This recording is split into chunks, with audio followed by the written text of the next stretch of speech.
So genetic drift is the idea that if there's no advantage or disadvantage to having a trait, there's no reason, there's no natural selection occurring on that trait, we call that selective pressure, that changes in gene frequency are just random. If you don't have a slide for this, but you should add this to your slides. So you should write down things that aren't on the slides, because they're important too. So remember, we said that in really big populations, it doesn't make much of a difference. It tends to kind of float and stay, you know, around the same place. So if we imagine 100 generations, and this is the percentage of the population that have some trait, in a really big population, you know, those numbers might fluctuate a little, but they tend to stay pretty close to where they started. We don't see a big swing.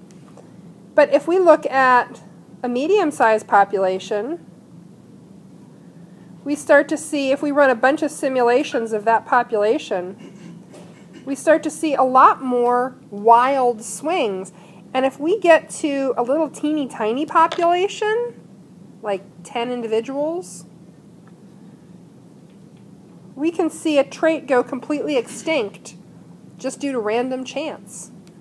We can see a trait become suddenly really common in the population, like 100% of the population has it, just due to random chance, not due to any kind of selective pressure. So let's think about your Skittle lab. If you were a random predator, was there any advantage for the Skittles in terms of surviving if they were red or yellow or... No, totally random. Death comes from above, it grabs a Skittle, and it gets out of there. And the Skittle never knows what hit him. No advantage. There's no selective pressure. That's genetic drift. This is a concept that has showed up on the Ohio air test. Speaking of which, your biology air test is April 20th. So that's our drop dead date. Hooey vey. We've got lots to do. So genetic drift plays a big role in changing gene frequencies in smaller populations. Now, if we look at the slide for this, and that's that slide with 3 little graphs, and this slide is actually taken directly from a practice problem. Those images are taken directly from a practice problem for the air test. So in small populations, the role of chance is enormous. We can see in running a bunch of simulations that we have lots of times where the trait either becomes so common that everybody in the population has it, or so rare that nobody does. And there's just lots of wild variation and fluctuation. This is in a little tiny population, like 20 individuals. And this question also then appeared on last year's air test. So I'm not saying that it's going to show up, but it's been on the practice test and it's been on the test. It could be on this year's test, it might not. In a medium-sized population, the role of chance goes down a little bit. We have smaller fluctuations due to chance. And when we get a really big population, so they're saying this is 2,000 individuals, the role of chance is much smaller. We have much less fluctuation start to finish. Those gene frequencies tend to stay closer to where they started off. We're going to talk a little bit about founder effect. This is something that many of you saw in your Skittles lab. So, here's my initial population of Skittles. Are all colors represented? Any colors missing? Yeah, no green. If there's no mutation, am I ever going to have green Skittles on my island? No. Because the genetic diversity of the population is limited by the genetic diversity of its founding population. So if these are the Skittles that washed up on shore, I'm not going to get green Skittles out of this mix. So, genetic frequency, genetic variation, genetic diversity of a population is limited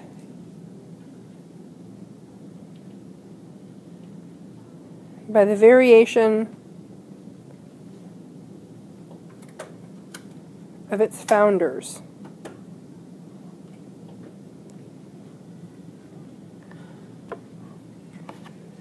So we can talk about this in real life with real humans.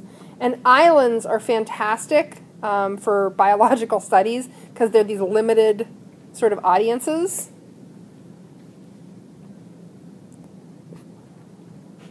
So there's Hawaii, and there are some other islands out there, the Polynesian islands, Samoa and Tonga, all those. And here we've got Asia, we've got the coast of North America over here. And I've got a picture of a nice little Hawaiian family. It might be from a family reunion or something. I don't know what it's from. But there's a nice Hawaiian family. This could be like, at Grandma's house on a holiday.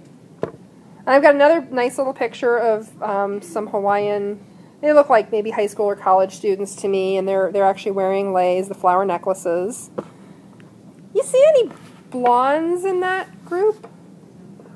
I don't either. So how did people get to Hawaii? Hawaii is in this island out in the middle of the Pacific. Who settled human populations in Hawaii?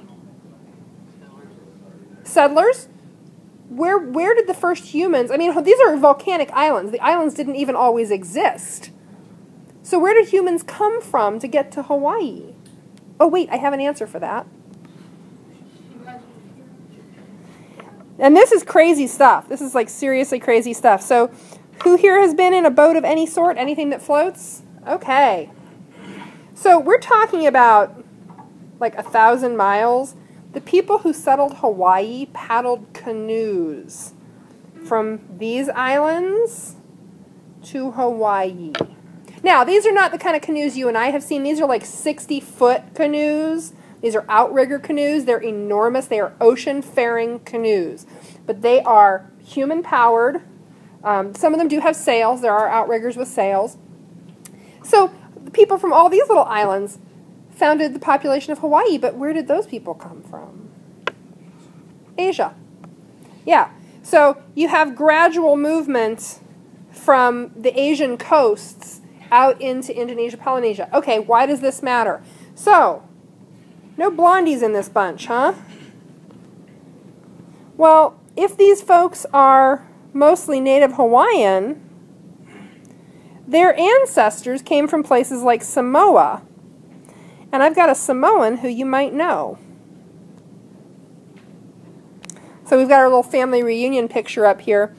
Do you think that if somebody invited Uncle Dwayne to the family reunion, he'd stick out in that crowd? Does he look like he could fit into that family? Other than size. Okay, he's enormous. We get that. Uncle Dwayne can give like 6 nieces and nephews piggyback rides at once. But does he look a little bit like those folks? Yeah. Guess where Dwayne Johnson's ancestors come from? Samoa, which is one of those islands whose humans were part of the founding populations of Hawaii. Barring mutation, if we don't have any other factors, do you think we're going to get any blonde-haired, blue-eyed native Hawaiians? No. Probably not. Because the genetic diversity of a population is limited by its founding members. Now, here we have people who look like they have largely native Hawaiian ancestry. But I'd like to point out one lady in this picture, and part of me does feel a little bit weird. This is probably somebody's like family picture from, Grandma's birthday, and let's all go out on the porch and take a picture of all the cousins together. That's what it looks like to me. They don't know that they're being used in a biology class somewhere. Look at this. Look at this lady here. She looks like she's got blonder hair to me. Now, I hear, and some of you may know this from experience, that humans do sometimes chemically change their hair color. Apparently that happens. So she could have dyed her hair, but she also looks a little bit more light-complected to me, as though there have been some new genes introduced into her family. So, is the population of Hawaii all still descendants of those founding populations? What happened? Other people. So, let's go back to that Hardy-Weinberg, when do populations evolve and when don't they? Do you think that any of these things would have thrown off the equilibrium of humans on Hawaii? Hold up a number of fingers. Which one do you think it is? You think there was a major mutation and we suddenly had blue-eyed native Hawaiians and that's why there's a little bit more diversity? Do you think individuals have entered that population who were not descendants of those original founding populations? Yeah. Population is large. Well, it's medium-sized. I'm like iffy on Mating is random. We're going to talk about random mating today. It's a fascinating discussion. Humans don't generally randomly mate. Humans selectively mate. Yeah, we've had immigration to Hawaii. People with European ancestry went to Hawaii.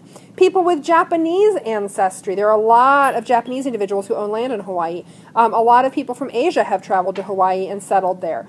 A lot of people of various ethnic groups who had European ancestry have settled in Hawaii.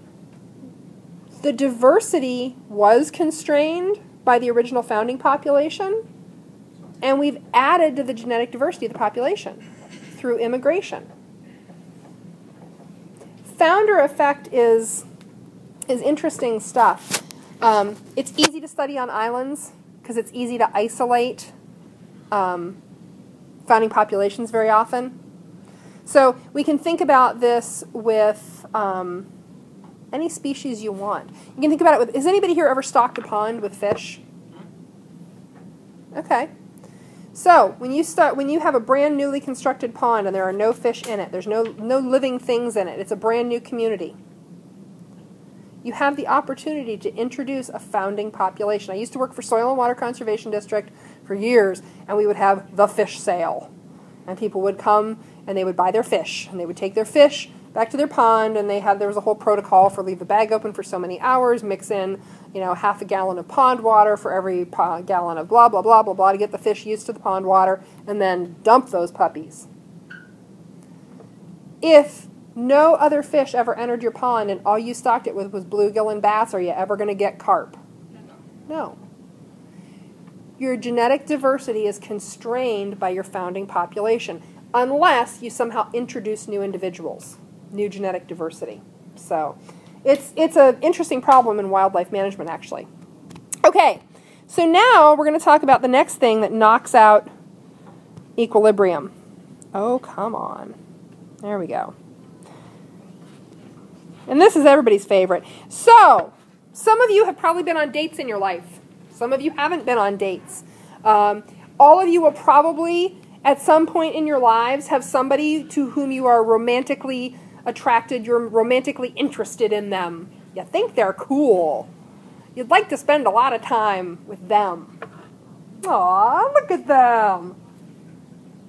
All species that have selective mating do that. So, humans selectively mate. What does it mean to select something? selective. To pick it, to choose it. Selective mating means you choose a mate. Random mating means you don't. There is no choice in random mating. It is totally up to fate, the wind, the ocean, whatever. Most animal species don't do random mating. Animals tend to mate selectively. Random mating literally means throwing your sperm out, throwing your eggs out into the wherever, and whatever they fertilize, that's it. A lot of plants mate randomly. So if you have ever walked out in the spring and found your car covered in yellow powder from pine trees, you know what that is, right? Plant sperm.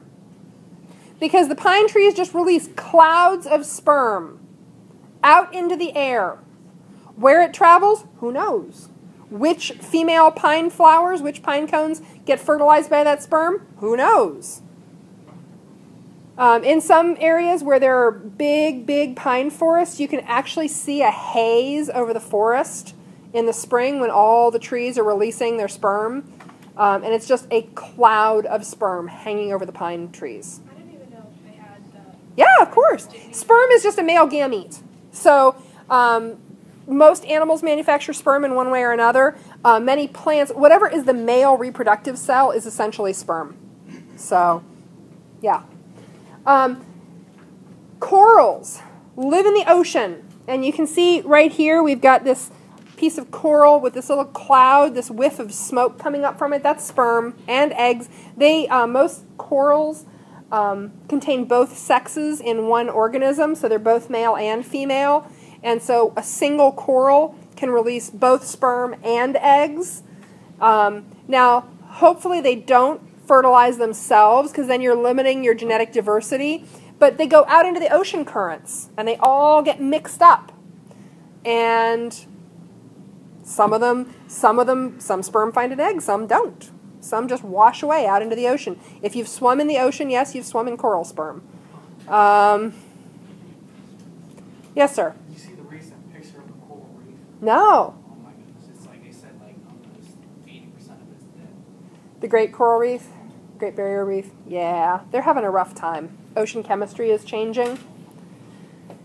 So, if you're not a coral or a pine tree, or I think clams and oysters may mate randomly. They may just release clouds of gametes.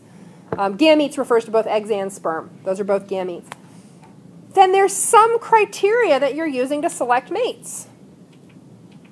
In humans, it might be that you think they're cute. Maybe it's that you think they're funny. People select mates for all sorts of reasons. That man makes the best tuna casserole I've ever eaten. I'm going to marry him. Who am I to question somebody's selection criteria for a mate? I don't know. Well, I mean, I hope it's good, because you're kind of... It better be really good tuna casserole if you're going to marry somebody for it, yes. So we're going to talk real briefly about 3 types of criteria that we use to discuss mate selection. Whoops, what happened there? There we go. Nope.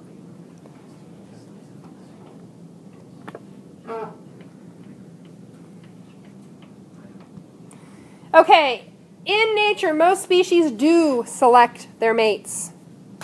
The mating is not random. And the 3 big ones that we'll talk about are mating with who's close to you. That's proximity selection. Proximity means nearby. Mating with those who look like you. It's not all that uncommon. Well, you know what? We'll talk a little bit more about that. Or mating with those with good traits. Like pretty eyes. Pretty eyes. Though those don't have a big survival advantage, but a nice, huge rack on a male buck has got a survival advantage because he's going to be able to fiercely battle other bucks. So the female takes one look at his antlers and goes, oh yeah, that's the boy. You know. Now, I don't know what some of these selection criteria are, like carp, when they spawn. The males make a nest in the bottom of the lake. Whoever has the nest that she thinks is what? Prettiest, deepest, has got the nicest rocks? I don't know. What does a female carp think about that nest? That's the one she squirts her eggs in. I have no idea what she's looking for. You know, what do bunnies find attractive in other bunnies? We'll never know. Yeah. Who's got the puffy? Yeah, who's got the puffiest tail? Who's got the biggest ears? I don't know.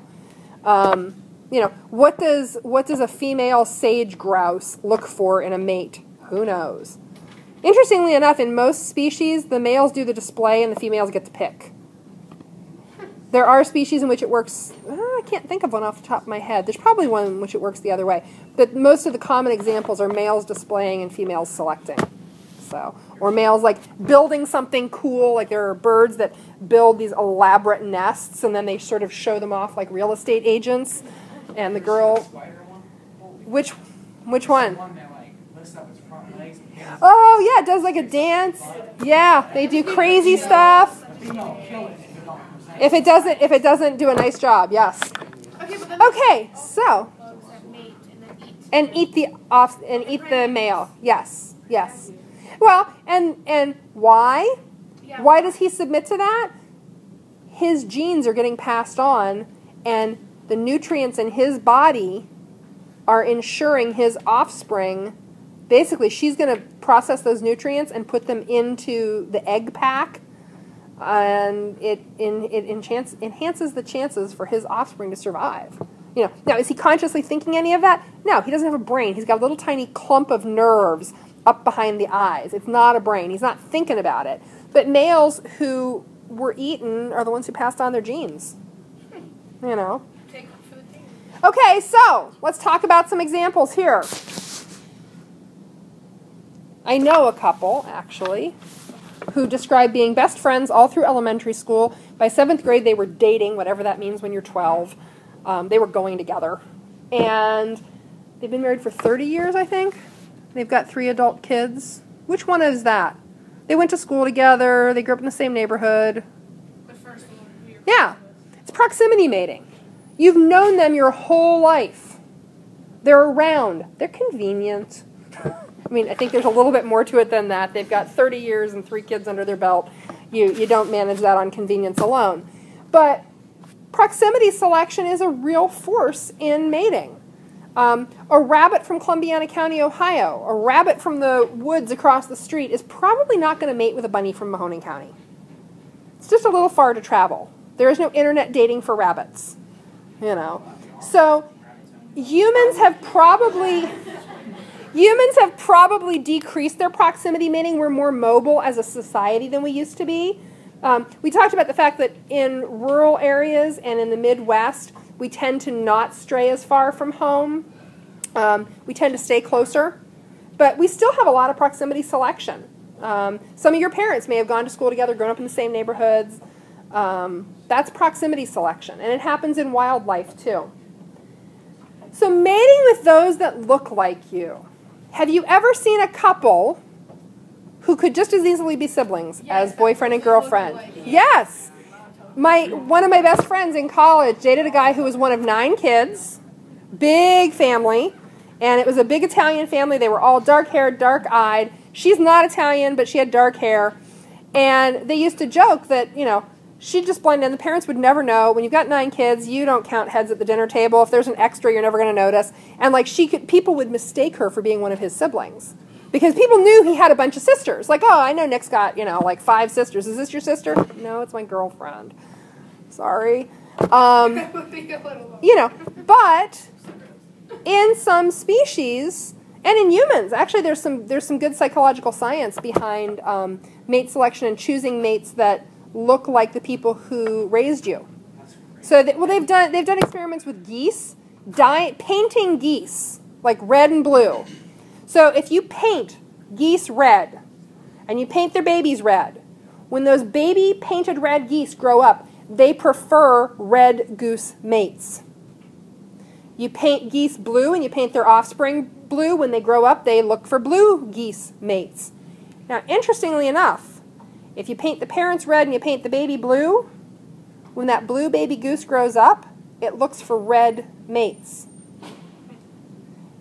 If you do the reverse and the parents are painted blue and the baby is painted red, that red painted baby who was raised by blue geese and surrounded by blue geese looks for blue geese as mates when it's an adult. So we do tend to look for certain common features in mates based on the people that we were surrounded with early in our lives. So that's just the way it works. Mating with those with good traits, sexual selection. This one's tougher in humans.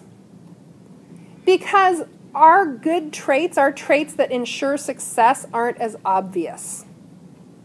So we don't have big antlers. Boys are not growing racks and fighting over girls every fall. Good Lord, that would make the start of the school year a nightmare. It's bad enough. It's bad enough. Sexual selection's easier because we understand better the features that make for good survival skills in wildlife. I mean, in humans, we can think about, intelligence. Are you smart? Will you be able to, get through life smoothly? That's, and that's not just book smarts. That's, do you know how to fix stuff? Do you know how to make things? Those are good features in a mate. Those are things that make a life with a mate easier. That's sexual selection, looking for traits that lead to success. Okay, now, that's actually where we're going to stop. Here's the deal for tomorrow. I will not be here. I have to go see my throat slitter doctor. He has to look at my throat slit. It's okay, it's healed. The scar is really pretty invisible. But no, you don't think it's invisible? Okay. It's like really red from back there. Well, yeah, it's gonna be. It's gonna be. It's It's red because of your scars. Yeah. reflection. You look at the board, you didn't think it's on. It's like red because like your scars. Oh, okay, reflection. Anyway, so tomorrow you are going to have probably a little quiz over the concepts we talked about today. Recall quiz. Hey, you. And you will also have a short video on types of selection. We did not cover the last concepts for your lab yet. So you need to hold on to those labs another day. If you know that you cannot do that without losing them, put them in the box and get them back out tomorrow. I'm fine with that. The little video that you're going to have tomorrow should help you with those last few questions. Okay? So you'll have just a few things on Classroom, and that'll be it. And then you'll go have a good weekend.